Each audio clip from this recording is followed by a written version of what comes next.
Moi je veux te voir en live goûter ça. Je mangerai après. C'est tellement particulier.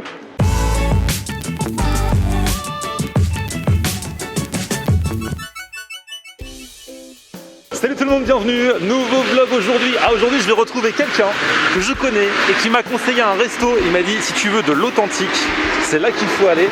Donc je vous en dis pas plus, il va expliquer lui-même quoi.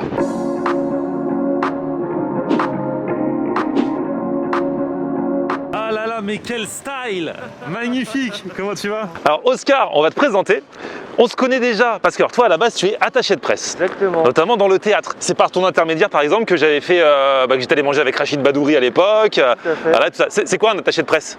Un attaché de presse, c'est une personne qui est un peu dans l'ombre pour mettre en avant des artistes ou des choses qu'on défend. Ça peut être des restaurants, des hôtels, des personnalités, pour créer de la visibilité autour de ce que l'on défend. Voilà, vous créez des petits circuits de promo, vous les envoyez dans les émissions de télé, les émissions de radio. Internet, presse. Exactement. Donc toi tu es spécialisé vraiment, c'est théâtre, c'est que des spectacles et tout ça. Donc en ce moment c'est un petit peu mort malheureusement. C'est compliqué. Donc du coup tu as le temps. Et donc tu m'as contacté, tu m'as dit franchement parce que tu es un bon mangeur.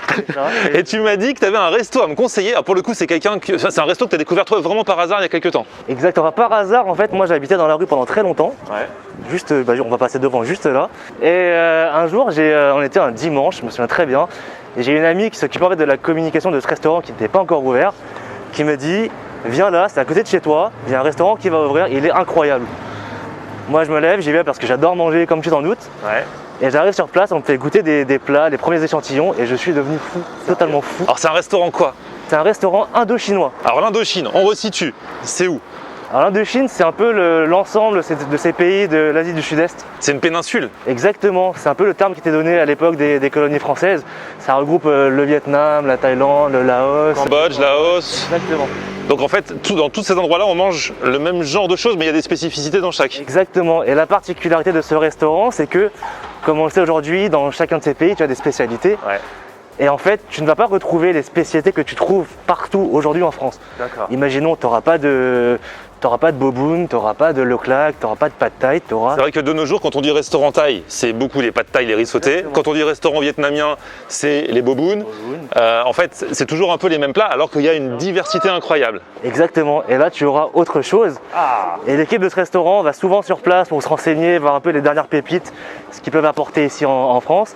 Et figure-toi qu'à chaque fois ils tapent dans le mille. C'est incroyable, ouais, je t'assure. Donc ils renouvellent, ils ont renouvelé régulièrement. Exactement, et moi aujourd'hui j'ai goûté toute la carte et tout est incroyable. Hein, Ah mais c'est magnifique. Malheureusement tu vas pas dans la configuration optimale parce que comme je t'ai dit il faut s'occuper. Mais oui c'est canon. Tu as toutes les tables ici, tu as des plantes dans l'allée centrale. Et j'ai présenté Jean-Marc qui est le créateur du restaurant qui est juste là. Bonjour Jean-Marc, enchanté. Tu vas bien? Bah, très très bien, franchement il m'a beaucoup parlé de toi, il m'a beaucoup parlé du resto. Hein. Il a des étoiles dans les yeux quand il m'en parle, mais vraiment, c'est pour ça que je me suis dit il y a quelque chose, faut venir. Ah oui, comme il n'y a pas la salle, vous en avez fait autre chose? Ouais, on essaie de tout. En fait, on bricole. C'est un peu notre univers et tout. Et puis là, on essaye de s'occuper pendant le confinement. D'accord. Donc voilà, là, tu vois un peu la déco et tout. C'est des petits trucs qu'on fait main, comme ça. Ah, du coup, vous êtes des artistes? Et on raconte un peu cette histoire entre la France et l'Asie du Sud-Est. Okay. C'est un peu de là où on vient, c'est notre histoire. D'accord. Voilà, tu vois, tu as des masques qui sont des symboles de l'Asie, en fait. Donc de l'expatriation qui date de plusieurs siècles, en fait. Après là, derrière toi, bah, tu as une sorte de fresque Ah, je croyais urbaine. que tu me montrais les chaises. Non, du tout. Les chaises, là, on n'a pas eu le choix, on est obligé de caler un petit vélo là. Ah ouais, mais elle est très belle la fresque. Voilà, en fait, c'est fait à la main par un street artiste parisien qui raconte l'histoire sur notre logo. Donc en fait, à travers aussi bien la cuisine que tu proposes que la décoration, Ouais. c'est-à-dire les masques et tout ça, les fresques, tu veux vraiment raconter une histoire. Enfin, pas une histoire, l'histoire. C'est un peu les origines d'où je viens. Je suis né en France de parents asiatiques. Du coup, tu es d'où toi? Du Cambodge. D'accord, Cambodge. Mais chinois-cambodgien. Ok. Parce que mes parents, ils sont partis de Chine. Ok. Ils sont arrivés au Cambodge et ils ont rencontré ma grand-mère et tout, voilà. Et c'était les années 60-70, donc un petit peu avant la guerre et tout. Et il y avait aussi la période de la France aussi, la période Indochine. Ouais. Et c'est là où les plats français sont mixés avec des ingrédients asiatiques. Ouais, mais ça arrive comme dans les avions. Ouais, c'est ça. En fait, on a un petit rappel, une dédicace pour les voyages. Ah, c'est fait exprès. Ah, mais c'est génial. Et franchement, dès que ça rouvre, les gars, faut venir, il y a une vraie expérience à vivre. Là, c'est un poulet frit que j'ai découvert à Kuala Lumpur. Donc sur Bukit Bintang, c'est un lieu un petit peu, c'est une espèce de place de Clichy de Kuala Lumpur. D'accord. Donc voilà, je l'ai trouvé un peu dans la street. Il a quoi de spécial? Il est croquant. C'est un poulet, un blanc de poulet qui est frais et qui est mariné avec du lait de coco. Okay. À côté, tu as une salade, je l'appelle la swai salade. Donc swai, ça veut dire mangue en cambodgien. D'accord. Donc voilà, ça c'est une salade de mangue, différente des salades de papaye qu'on a l'habitude. Moi, ça me faisait penser à la salade de papaye thaï justement. Non, c'est différent? Ouais, tu vas goûter. C'est une salade de mangue verte. Et ça pique un peu? Légèrement. Parce que salade de papaye, ça pique. Là, tu as la saucisse à la citronnelle laotienne qui est là. Ah ouais. Du saté. Du saté ayam, donc c'est le poulet que tu retrouves en Indonésie. Indonésie, ça le saté. Hein. Voilà, ou en Malaisie. Donc c'est avec du beurre de cacahuète. Là, les gars, rien que l'odeur, déjà c'est top. Ça, c'est ce que tu retrouveras souvent un peu partout. Ce sont des légumes, salade, coriandre, concombre et carottes marinées. Et surtout du citron vert. Donc, voilà. Et ça accompagne un peu tout ce qu'on mange, on mange avec ça? C'est ça. Et ça, c'est une tuerie. Tu as que 2 adresses dans le monde. Donc tu as le fameux bœuf mariné du Cambodge. D'accord. Ça, je l'ai découvert sur un voyage, un retour au Cambodge. Donc c'était un retour aux sources pour moi. J'ai trop kiffé. Et je disais, mais il faut absolument cette recette-là. J'ai passé plus de 3 mois à le travailler pour y arriver. Donc c'est une marinade de 24 heures avec des produits frais. Tu as du curcuma, du kalanga, du gingembre, de la citronnelle. Et bon, après le petit truc c'est secret, mais voilà. Le mec il a galéré pour trouver la recette, il va pas nous la donner entière. Ah donc ça va être le carpaccio de bœuf, c'est ça? Ouais. Tu peux le faire soit à la main, soit au mortier. Donc souvent au mortier, ce sont pour les salades de papaye, pour extraire et tout. Et donc là tu le vois bien, ce sont que des ingrédients qui sont cuits sur le citron. Voilà, aucune perte de saveur. Ah, c'est joli en plus avec toutes les couleurs. T'as vu comment c'est beau? Mais toi tu connais déjà. Mais ça fait longtemps, donc je redécouvre. Et la table est magnifique, ça c'est que les entrées les gars. Je vous cache pas que j'ai très très faim. Bon, moi je vais taper le poulet déjà. Je t'en prie. Oh là là, il a l'air beau là. Ça c'est du poulet façon Kuala Lumpur, ça pique un petit peu. C'est exquis, c'est plein de saveurs. Là, il a dit que ce bœuf c'est une tuerie, c'est ça?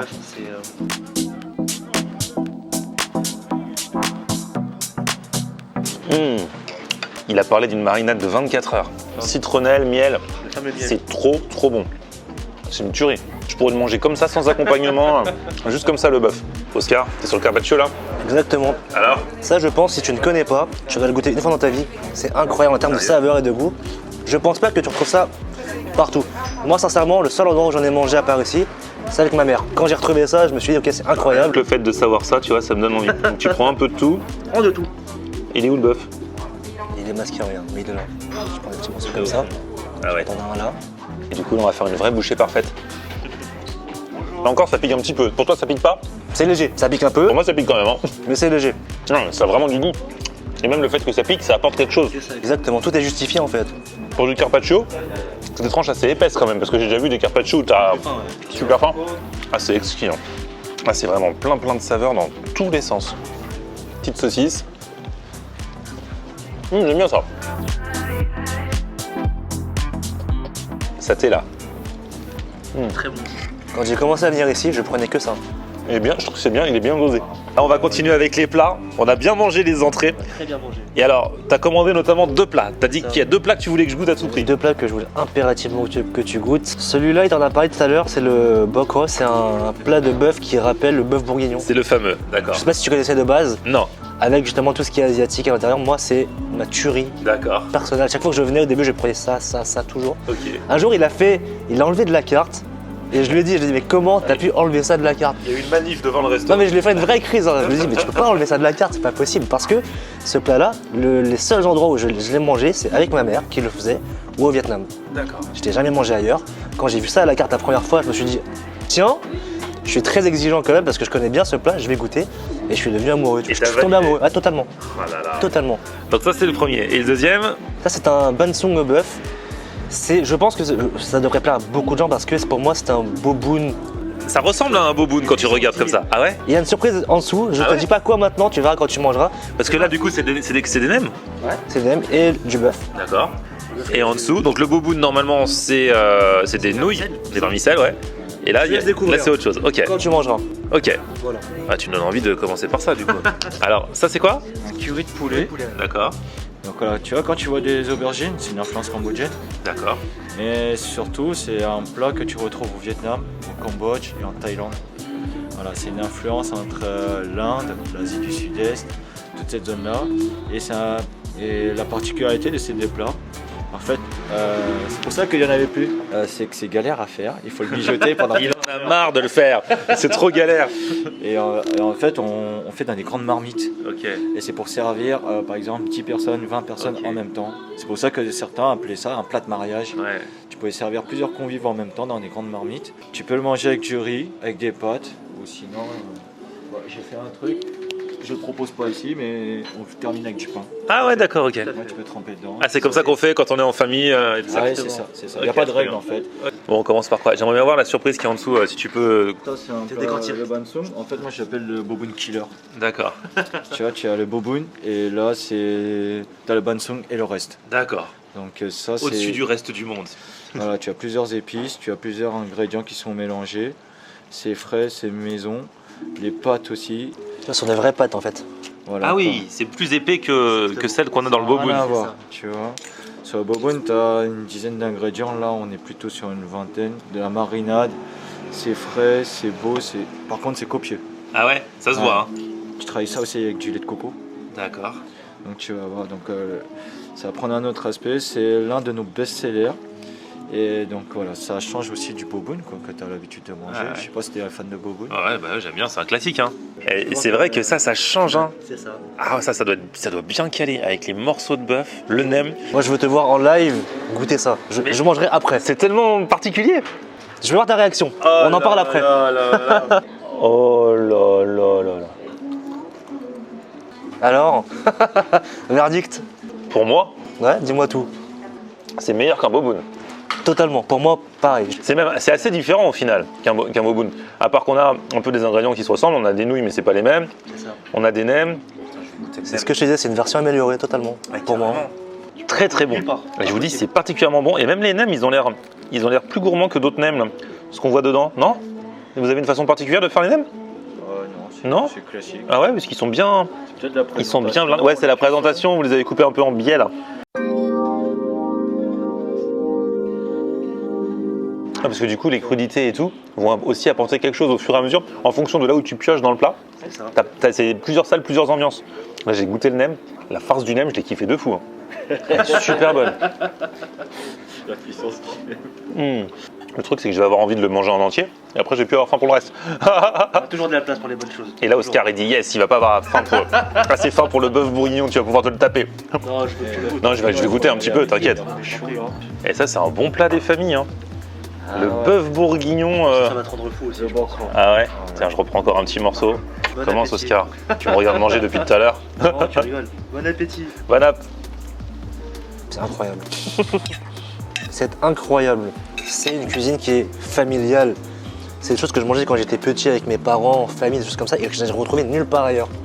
Donc au-delà du goût qui est très très bon, et tu verras quand tu goûteras, parce que chacun sa perception, il y a plein de choses qui arrivent en termes de souvenirs, d'histoire, c'est incroyable.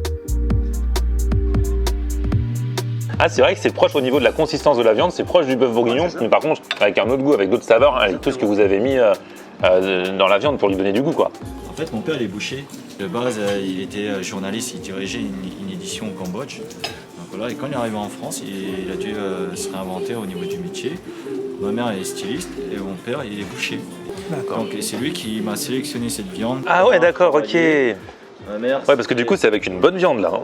pour obtenir cet aspect-là, il faut la cuire au moins entre 4 et 5 heures minimum. Et attends, il y a un nouveau plat, on l'avait pas vu venir celui-ci. Ça, je connais pas du tout. Ah, c'est bizarre, c'est quoi? Donc c'est de hammock de porc. Ok. Ah, c'est du porc haché? Ouais, c'est poitrine de porc haché Ah, ça doit être bon. et qui est cuit dans un curry au lait de coco.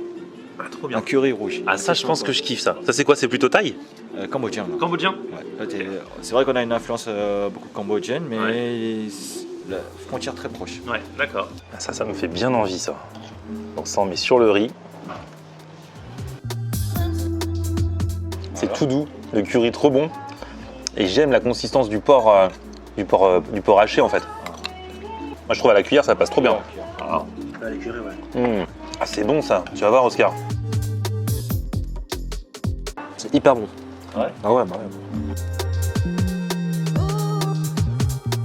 Bon, du coup j'ai pas oublié mon bansung parce que ça, c'est l'une des grosses découvertes du jour, même si tout est très très bon. Ah là là, et j'ai jamais vu comme ça quoi. C'est vrai qu'on dirait un boboon, mais ce n'est pas un boboon. Pour moi, c'est mieux. C'est mieux qu'un boboon. Rien que les pâtes là. Vraiment c'est à tester, j'aimerais bien avoir votre avis. Toi j'ai déjà le tien, même si pour le coup t'en auras pas mangé. Bien évidemment. Je connais par cœur, je te rassure. En plus il a été modeste sur les nems quand j'en ai parlé. Je les trouve trop bons.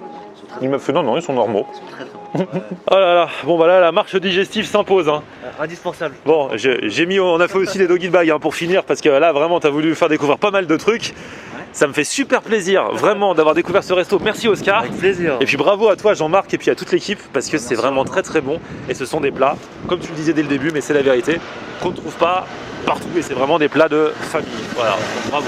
Si vous voulez venir, bah pour l'instant c'est en mode takeaway à emporter. Mais hâte de vivre la vraie expérience, voilà, parce que entre la déco et tout, je pense que ça fait vraiment des bonnes soirées, des bons déjeuners qu'on peut passer ici. Donc bah hâte, de toute façon, allez checker les réseaux, l'adresse, je vous mets tout ça dans la description. Et puis si vous testez, dites-moi ce que vous en avez pensé, notamment mon plat là. Mieux qu'un boboon, mieux qu'un boboon. La réouverture. Exactement, petit pouce vers le haut si vous avez kiffé la vidéo, vous vous abonnez à ma chaîne. On se retrouve sur mon Facebook Florian en Air et Twitter, Snapchat, Instagram, c'est aussi Florian en Air. Florian en Air.